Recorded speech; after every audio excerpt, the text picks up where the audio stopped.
Hello guys, welcome back to our video, and today guys, we're going to be reviewing the MacBook Pro with the touch bar. So, this is actually my parents, but they're letting me review it, so I'm going to review it. This is just the box. We've actually got everything set out, as you can see, and yeah, so got everything set up. So now, here's the actual MacBook Pro. This has a i5 core processor and 16 gigabytes of RAM. This is very good for work and like anything that you want to do that's including gaming. The only problem I would say with this computer, and I've had it for a couple days, so I've checked all the specs. The only really problem is it has no USB ports, and as you can see on the side, these are all USB-C ports like this. So the only way you can actually put a USB into this is you have to get one of these.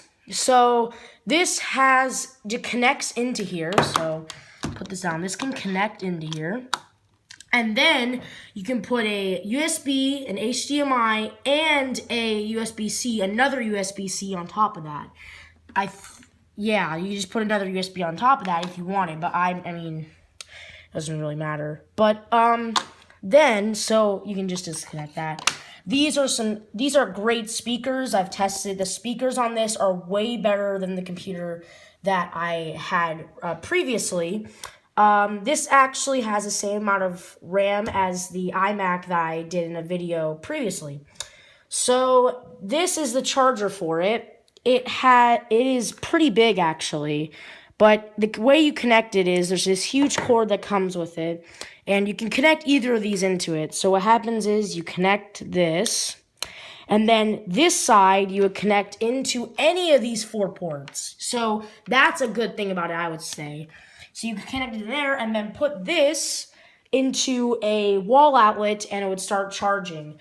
And the battery life on this is actually surprisingly very good. Compared to the MacBook Air, I would say because it's a MacBook Pro, the battery life is much better, but I think the favorite part is the touch bar. There is Touch ID on this. I have not set it up on this computer, but there's Touch ID for Apple Pay and to get into your computer. Here's the touch bar. So say you want to do maps and you go on maps. Now what you can do is instead of having to search a place, say you wanted to go to like a food place or something, you could just do this.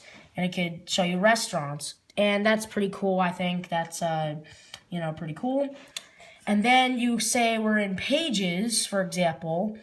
And, yeah, just don't worry about that. And basically, then you would have all these options in the Pages application. So say you're typing and you accidentally spelled it wrong. It can have the spell check down here.